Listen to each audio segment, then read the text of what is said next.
हम लोगों ने पिछले लेक्चर में जो पढ़ा था, क्या पढ़ा था हम लोगों ने? रुधिर परिसंचरण तंत्र के बारे में हम लोगों ने पढ़ा था। पिछली बार हम लोगों ने रुधिर परिसंचरण तंत्र के बारे में पढ़ा था, जिसमें हम लोगों ने रुधिर के प्रकार के बारे में पढ़ा था। रुधिर के प्रकार मतलब आरबीसी, डब्ल्यूबीसी और प्लेटलेट्स। आरबीसी, डब्ल्यूबीसी और प्लेटलेट्स के बारे में हम लोगों ने पिछले लेक्चर में पढ़ा था। इसके बारे में पूरा अच्छे से बताया गया है। आज हम लोग रुधिर परिसंचरण कैसे होता है और किसके द्वारा होता है, इसके बारे में पढ़ेंगे। तो आइए देखें।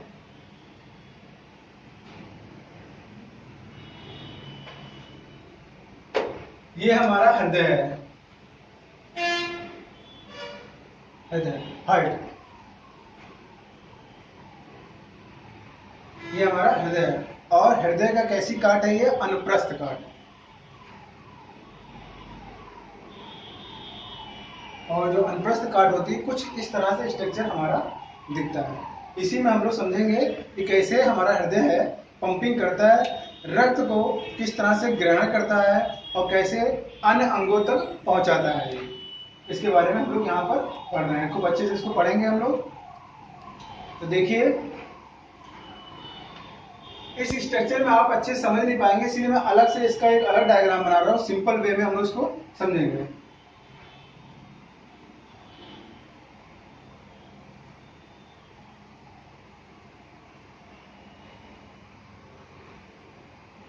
मान लीजिए कुछ समय के लिए हमारा क्या हृदय का स्ट्रक्चर कुछ इस तरह से है और मानव हृदय में कितने कोष्ठ होते हैं? 4 कोष्ठ होते हैं। तो 4 कोष्ठ होते हैं, तो 4 कोष्ठ 1 2 3 4, ये 4 कोष्ठ हैं। अगर तुलना करिए, इसमें भी आपको 4 कोष्ठ दिखाई दे रहे होंगे। 1 2 3 4, 1 2 3 4, 4 कोष्ठ यहाँ पर है। 1 2 3 4, 4 कोष्ठ यहाँ पर है। तो इन चारों कोष्ठों से होकर ब्लड हमारा पूरे शरीर में क्या होता है? सर्कुलेट होता है, पंप करता है। तो पंप करना, हृदय काम क्या करना होता है? पंप करना होता है, ना कि रक्त को शुद्ध करना। तो रक्त को शुद्ध करने का काम कौन कर रहा है? फेफड़ा। रक्त को शुद्ध करने का काम कौन करता है? फेफड़ा। लेकिन पंपिंग का कार्य पंप कर रहा है, सर्कुलेट कर रहा है, तो कौन कर रहा है? हृदय कर रहा है।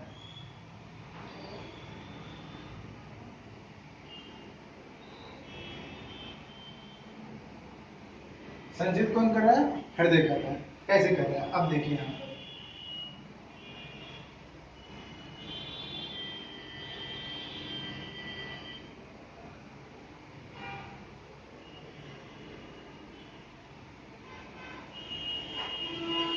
ये हमारा क्या है? शिरा। क्या है? शिरा हमारा। मतलब हम ये कहेंगे कि शिराओं के माध्यम से जो रुधिर होता है हमारे विभिन्न अंगों से हमारे हृदय में प्रवेश करता है। तो शिराओं के माध्यम से, तो शिराएं तो कई हो गई, लेकिन हृदय में जो शिरा जा रही है, जो ब्लड को लेके जा रहा है वो कैसा रक्त है? अशुद्ध रक्त है। अशुद्ध रक्त को लेके जा रहा है इसमें हमारे हृदय में किस पार्ट में लेके जा रहा है? तो वो शिरा विशेष प्रकार की शिरा होगी, साधारण शिरा नहीं होगी। तो शिरा क्या होगी? तो हम लोग कहेंगे महाशिरा। क्या होगी? महाशिरा। इसमें भी महाशिरा में भी 2 शिराएं होंगी, एक अग्र शिरा होगी, एक पश्च शिरा होगी। तो हम लोग यहाँ समझ सकते हैं अग्र शिरा और पश्च शिरा यहाँ पर है। तो शिराओं का काम होता है रक्त को लेके आना हृदय के अंदर। कैसे रक्त को लेके आना होता है? महाशिराएं कैसे रक्त को लेके आती हैं? अशुद्ध रक्त को लेके आती हैं। यहाँ पर हमको पता चल गया, पहला प्रश्न हो गया हमारा कि कैसे रक्त को लेके आती हैं? अशुद्ध रक्त को लेके आते हैं। अब यहाँ अशुद्ध रक्त से आशय क्या है? अशुद्ध रक्त से आशय है कि जो हमारा ब्लड होगा उसमें क्या होगा? CO2, कार्बन डाइऑक्साइड घुलित होगी, मिली हुई होगी। अशुद्ध रक्त का मतलब CO2 मिक्स हमारा क्या है? ब्लड है, ऑक्सीजन इसमें उपस्थित नहीं है।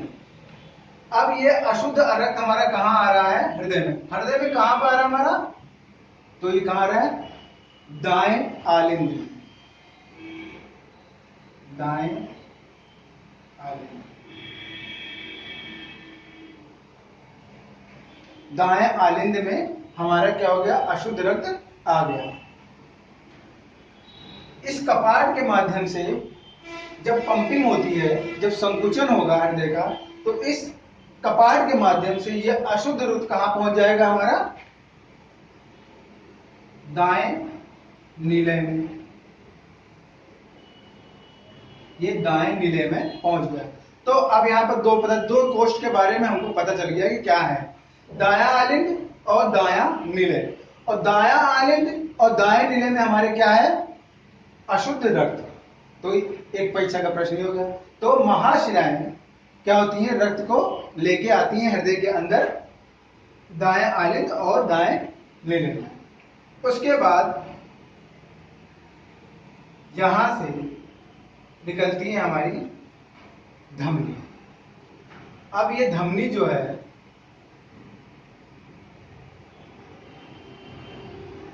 जाएगी कहां पर, हमारे फेफड़े में।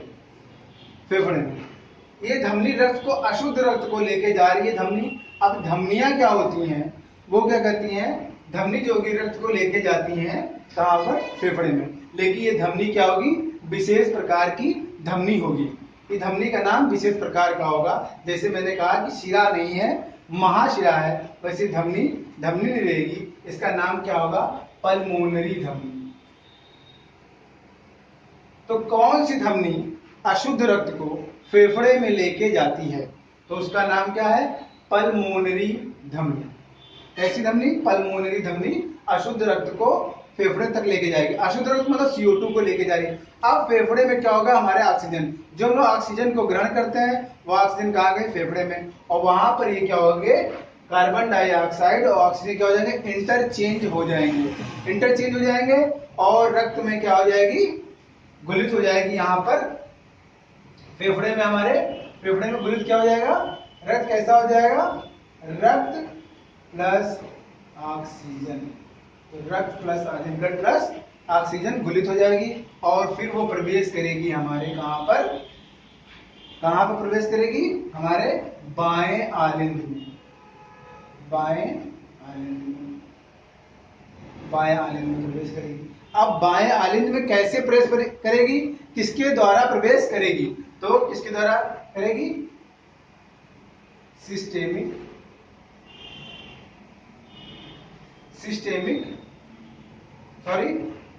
पल्मोनरी शिरा द्वारा। पल्मोनरी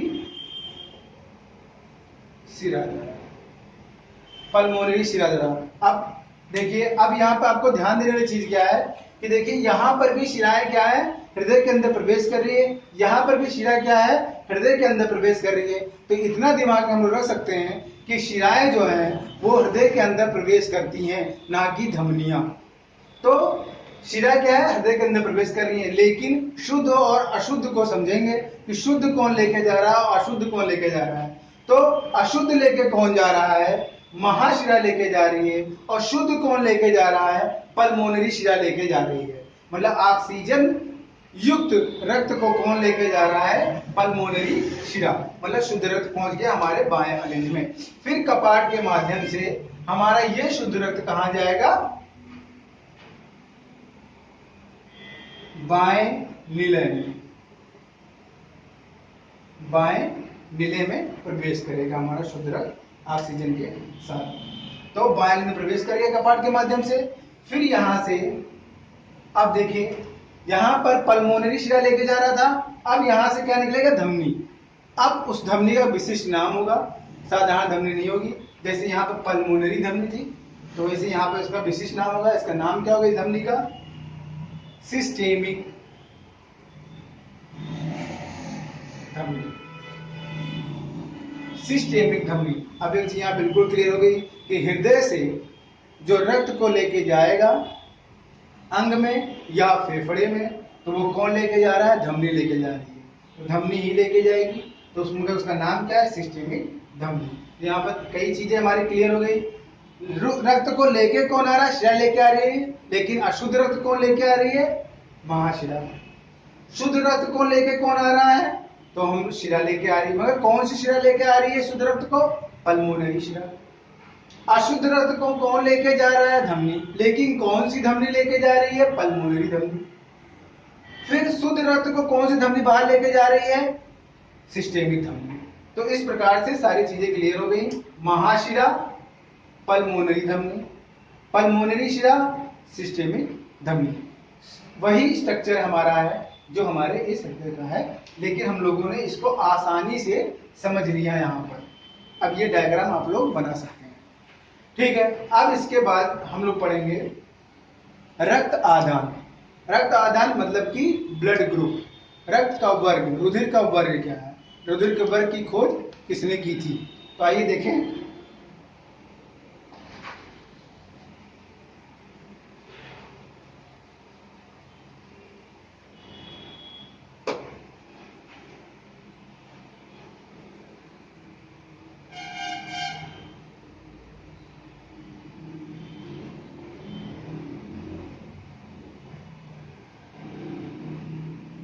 रक्त आदान तथा वर्ग। रक्त आदान मतलब रक्त को किसी को देना, ब्लड को देना, ब्लड डोनेट करना या रक्त को ग्रहण करना। रक्त कैसे ग्रहण करेगा? किसी एक्सीडेंटल मामले में, एक्सीडेंट मामले में इस तरह से रक्त दिया जाता है, या रक्त की कमी हो गई है या किसी भी कारण से रक्त को दिया जाता है या रक्त को लिया जाता है। लेकिन रक्त दिया और लिया कैसे जाता है, कैसे चेक करेंगे, कैसे रक्त दे देंगे? ऐसे रक्त किसी को नहीं दे सकते हैं। तो इसके लिए जानना जरूर होता है कि व्यक्ति का जो रक्त का, ब्लड का जो ग्रुप है वो जानना बहुत ही जरूरी होता है। तो रक्त ग्रुप जो होते हैं, रक्त वर्ग जो हो गए, इसका प्रकार है। इस प्रकार को सबसे पहले बताया किसने था? तो ये जानेंगे, परीक्षा का प्रश्न हो सकता है।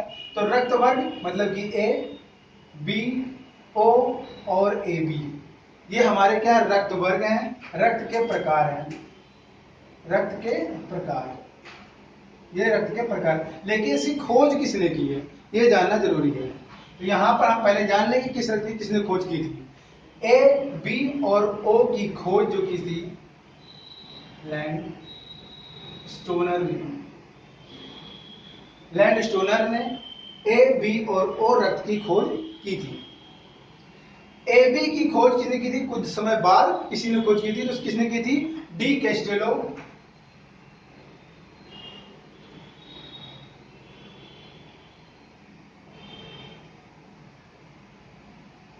डी कैस्टिलो तथा स्टेलरी ने ए बी ग्रुप की खोज की थी। तो याद करेंगे, परीक्षा का प्रश्न हो सकता है। ए, बी और ओ किसी लैंड स्टोनर ने की थी, लेकिन ए बी की खोज किसने की थी? डी कैस्टिलो तथा स्टेलरी ने इसकी खोज की थी। अब यहां पर देखिए, लैंड स्टोनर ने जब खोज किया, ए, बी और ओ की जब खोज किया, तो इन्होंने बताया कि हमारे शरीर में आरबीसी जो है, आरबीसी में विशेष प्रकार के कण पाए जाते हैं, पदार्थ पाए जाते हैं। तो आरबीसी में इन्होंने बताया कि हमारे ब्लड में क्या पाया जाता है? ग्लाइकोप्रोटीन, ग्लाइकोप्रोटीन, ये ग्लाइकोप्रोटीन पदार्थ है हमारे आरबीसी में पाया जाता है। ये ग्लाइकोप्रोटीन क्या है? हमारा एक प्रकार क्या है? प्रतिजन है। क्या है? प्रतिजन। तो प्रतिजन है।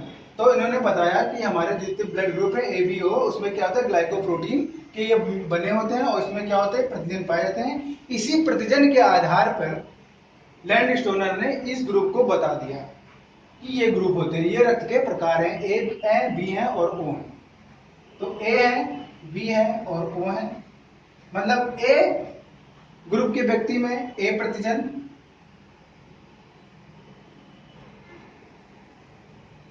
बी ग्रुप के व्यक्ति में बी प्रतिजन, ओ ग्रुप के व्यक्ति में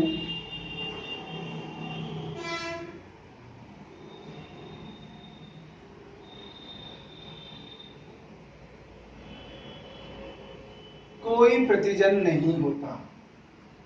तो ए ग्रुप के व्यक्ति में ए प्रतिजन, बी ग्रुप के व्यक्ति में बी प्रतिजन और ओ ग्रुप के व्यक्ति में कोई प्रतिजन नहीं होता।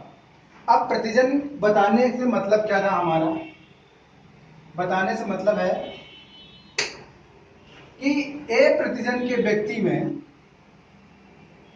ए एंटीबॉडी नहीं होगी। ए एंटीबॉडी नहीं होगी। बी प्रतिजन के व्यक्ति में बी एंटीबॉडी नहीं होगी। और जब यहां कोई प्रतिजन नहीं है तो यहां पर ए और बी दोनों ही एंटीबॉडी उपस्थित होगी।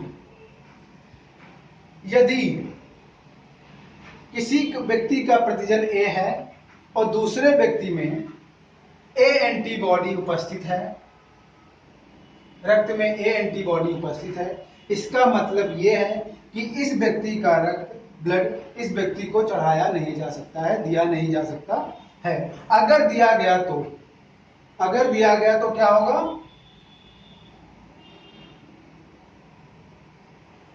ब्लड क्लॉटिंग हो जाएगी। ब्लड क्लॉटिंग हो जाएगी मतलब रुधिर का थक्का हमारी नसों में जम जाएगा और रक्त का जो सर्कुलेशन है वो रुक जाएगा। तो वो क्या हो गया? ब्लड क्लॉटिंग हो गई, अभिश्लेषण हो गया। तो ब्लड क्लॉटिंग को रोकना है हमें, तो हमें क्या करना पड़ेगा? ए प्रतिजन के व्यक्ति को बी एंटीबॉडी वाले व्यक्ति पे चढ़ाना पड़ेगा। मतलब कि ए प्रतिजन है तो ए एंटीबॉडी नहीं होगी, बी प्रतिजन है तो बी एंटीबॉडी नहीं होगी। अगर ओ में कोई प्रतिजन नहीं है तो इसमें ए बी दोनों एंटीबॉडी उपस्थित होगी। ये चीज हमको यहाँ पर समझना है कि ए प्रतिजन वाले व्यक्ति के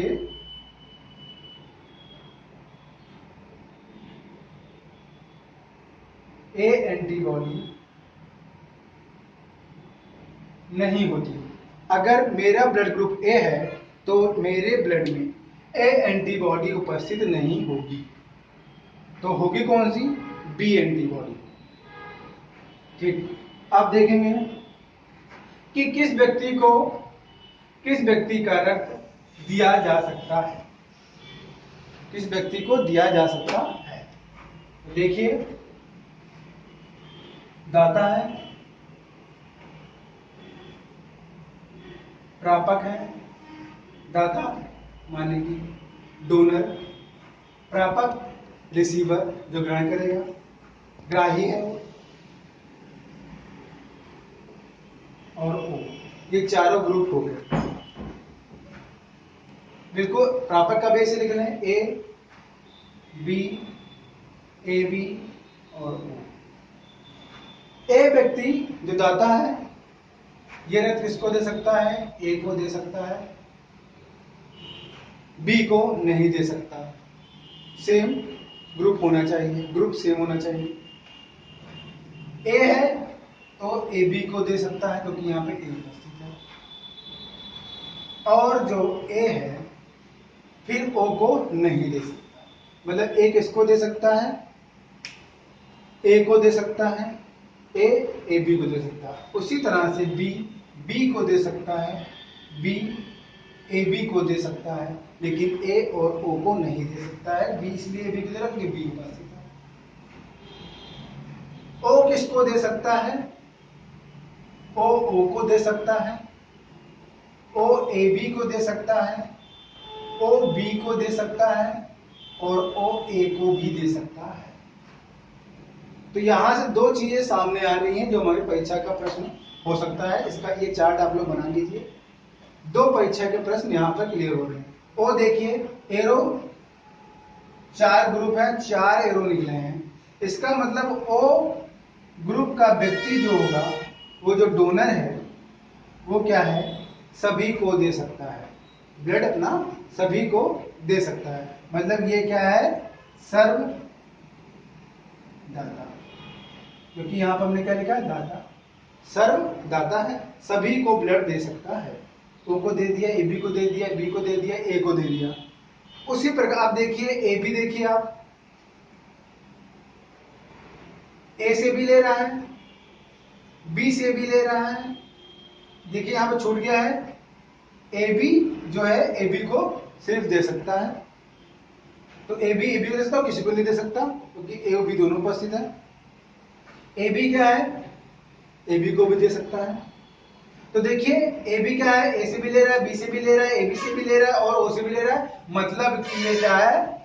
सर्वग्राही है, ग्राही मतलब ग्रहण कर रहा है, प्रापक है, सर्वग्राही होता है। ये चार्ट आप लोग बना दीजिए। तो क्या है, सर्वदाता वो हो गया है, सर्वग्राही ए भी हो गया है। ये परीक्षा का प्रश्न आपका हो सकता है। तो इस प्रकार से किसने खोज की है, लैंड स्टोनर ने। ब्लड ग्रुप की खोज किसने की है, लैंड स्टोनर ने। ये बहुत ही महत्वपूर्ण प्रश्न है। और प्रतिदिन हमारा किसका बना होता है, ग्लाइकोप्रोटीन का, ग्लाइकोप्रोटीन का। इसके आगे हम लोग लसिका के बारे में पढ़ रहे हैं, आइए देखते हैं। हाँ देखिए, आप लोग लसिका पढ़ाने जा रहे थे। लसिका देखिए आप लोग, लसिका क्या होती है, ये हमारे रुधिर परिसंचरण का एक मुख्य हिस्सा होता है। लसिका, जिस तरह से हमारा रुधिर होता है, रुधिर वाहिनियां होती हैं, हृदय होता है, उसी प्रकार से हमारा लसिका भी क्या है, मुख्य हिस्सा है। लसिका के कार्य होते हैं। तो लसिका होता क्या है, ये हम लोग जान लें। लसिका क्या होता है, लसिका क्या बिल्कुल WBC की तरह ही वर्क करता है। कैसे करता है, WBC की तरह ही वर्क करता है। इसकी उपस्थिति कहाँ होती है, पाया कहाँ जाता है। तो ये हमारा पाया जाता है, ध्यान दीजिए आप लोग, कहाँ पाया जाता है, ऊतकों। मान लीजिए ऊतकों कोशिकाओं का समूह है ये जैसे छोटी छोटी कोशिकाएं हैं, कोई छोटी छोटी कोशिकाओं से मिलकर क्या होता है, ऊतकों का निर्माण होता है। ऊतकों और रुधिर वाहिनियों या रुधिर केशिकाओं, रुधिर केशिकाओं, रुधिर केशिकाओं के बीच में हमारी लसिका पाई जाती है। ठीक है, ये कैसा पदार्थ होता है, रंगहीन पदार्थ होता है। बिल्कुल प्लाज्मा में क्या होता है, ये घुला हुआ होता है, रुधिर प्लाज्मा में घुला हुआ होता है। बिल्कुल WBC की तरह ही कार्य करता है। मतलब WBC का कार्य क्या है, जीवाणुओं का भक्षण करना, जीवाणुओं का भक्षण करना, रोगाणुओं से बचाना। तो वही काम क्या होता है, लसिका का होता है। तो कहाँ पाई जा रही है ये, रुधिर कोशिका, केशिकाओं, रुधिर वाहिनियों और ऊतकों के बीच में ये पाई जाती है। कार्य देखिए इसका, कार्य है लिम्फोसाइट का निर्माण। लिम्फोसाइट, लसिका को इंग्लिश में बोलते हैं लिम्फ, लिम्फ। तो लिम्फोसाइट का निर्माण कर रही है, मतलब कि एक तरह से WBC का निर्माण करने में पार्टिसिपेट ये करती है। लिम्फोसाइट निर्माण का WBC का हिस्सा भी है ये। जीवाणुओं का भक्षण करते हैं, जीवाणुओं को भक्षण करते हैं, रोगाणुओं से बचाते हैं। ये कार्य हो गया लसिका का। लसिका हमेशा एक दिशा में प्रवाहित होती है। अब एक दिशा में प्रवाहित होने से आशय क्या है इसका, ऊतकों से, मैंने कहा कि ऊतकों और रुधिर केशिकाओं के बीच में पाई, तो मतलब ऊतकों से कहाँ प्रवाहित होती है, हृदय की ओर ही सर्कुलेट होती है, ना कि अपोजिट साइड। और भी चीजें जो होती है, और जो खाद्य पदार्थ होते हैं जो भी हमारे रक्त के माध्यम से, वो दोनों तरफ बाई डायरेक्शनल होते हैं। लेकिन ये हमारा बाई डायरेक्शनल नहीं होता है, एक ही दिशा में प्रवाहित होता है, मतलब कि ऊतकों से हृदय की ओर प्रवाहित होता है। नेक्स्ट सबसे इंपॉर्टेंट क्वेश्चन यहां पर आपका बन सकता है कि लसिका गांठें अगर संक्रमित हो जाए, अगर रोगाणुग्रस्त हो जाए, ज्यादा प्रभावित हो जाए, रोगाणुओं से जीवाणु नष्ट नहीं हो पा रहे हैं और उससे ज्यादा प्रभावित हो जाए, तो क्या हो सकता है, किस प्रकार का रोग हो सकता है। तो कैसा रोग होता है, फाइलेरिया रोग। फाइलेरिया को फील पांव बोलते हैं, हाथी पांव रोग इसको बोलते हैं, फाइलेरिया को। तो फाइलेरिया किसकी वजह से होता है, लसिका गांठों के संक्रमित होने से। अब लसिका गांठें संक्रमित कैसे हो जाती हैं, तो लसिका गांठें किससे संक्रमित हो रही हैं, बुचेरेरिया नामक सूत्रकृमि से, बुचेरेरिया नामक सूत्रकृमि से संक्रमित हो जाती है। लेकिन ये बुचेरेरिया नामक सूत्रकृमि मानव के शरीर में पहुंचा कैसे, तो मनुष्य के शरीर में कैसे पहुंच रहा है, ये क्यूलेक्स मच्छर के काटने से, क्यूलेक्स मच्छर के काटने से बुचेरेरिया सूत्रकृमि हमारे शरीर में प्रवेश कर जाता है, जिसके कारण लसिका गांठें क्या हो जाती हैं, संक्रमित हो जाती हैं और ये फूल जाती हैं, जिससे हमारे पांव क्या होते हैं, फूलने लगते हैं। उसी को हम लोग बोलते हैं हाथी पांव रोग या फाइलेरिया रोग कहते हैं। हमारे शरीर में सबसे बड़ी लसिका, हमारे पूरे शरीर में लसिका गांठें क्या होती है, पाई जाती है। लसिका गांठें होती है जो हमारी गिल्टी निकल आती है, जब कोई रोग हो जाता है तो हमारी गिल्टी होती है, तो क्या होता है वो रोगाणुओं से लड़ने का काम करते हैं, तभी ऐसे हमारी गिल्टी वगैरह हमारे गर्दन के आसपास निकल आती है। वो होती क्या है, वो लसका गांठें ही होती हैं। तो पूरे शरीर में हमारे लसका गांठें पाई जाती हैं दो जगहों को छोड़कर, एक तो हमारे मस्तिष्क में नहीं पाई जाती हैं, और स्पाइनल कॉर्ड मेरुरज्जु में नहीं पाई जाती। ये दो जगह ऐसी होती हैं जहां पर लसका गांठें नहीं पाई जाती हैं, अन्यथा पूरे शरीर में लसका गांठें पाई जाती हैं। अब आइए, अगर प्रश्न बनता है कि सबसे बड़ी लसका गांठ कौन सी है हमारे शरीर में, जो हमें रोगाणुओं से बचाती हैं, जीवाणुओं से बचाती है, प्रतिरक्षा तंत्र का निर्माण करती हैं, वो सबसे बड़ी लसका गांठ कौन सी है हमारे शरीर में? तो सबसे बड़ी लसका गांठ जो है वो है प्लीहा। कहां पर है? डायाफ्राम तथा अमाशय के बीच में प्लीहा की उपस्थिति होती है। इसको हम लोग स्प्लीन भी बोलते हैं, तिल्ली भी बोलते हैं। तो प्लीहा या तिल्ली, इंग्लिश में स्प्लीन बोलते हैं। डायाफ्राम तथा अमाशय के बीच में पाया जाता है। डायाफ्राम जिसके अंदर हमारा फेफड़ा सुरक्षित होता है, जब हम सांस लेते हैं तो डायाफ्राम क्या हो जाता है, बिल्कुल स्ट्रेट हो जाता है, उसको सपोर्ट करने का काम करता है। इस तरह से भी कह सकते हैं जो डायाफ्राम होता है वो हमारे उदर गुहा और फेफड़े के बीच में अंतर स्थापित करता है। तो सबसे बड़ी लसिका गांठ कौन सी है? तो प्लीहा है, तिल्ली है, स्प्लीन है। अब आया दूसरा प्रश्न, तीसरा प्रश्न आया कि ऐसी कौन सी लसिका गांठ है जिसे हम लोग प्रत्यक्ष रूप से देख सकते हैं, तो उसे क्या बोलेंगे?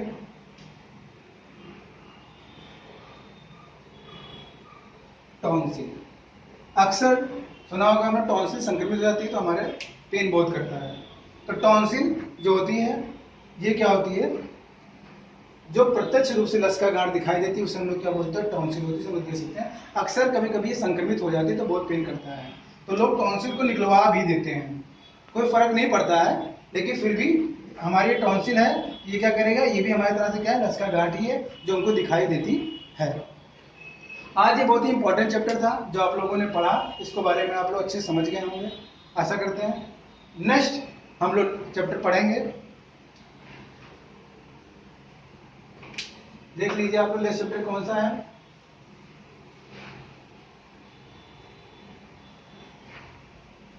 नेक्स्ट चैप्टर है हमारा रेस्पिरेटरी सिस्टम, श्वसन तंत्र के बारे में हम लोग पढ़ेंगे।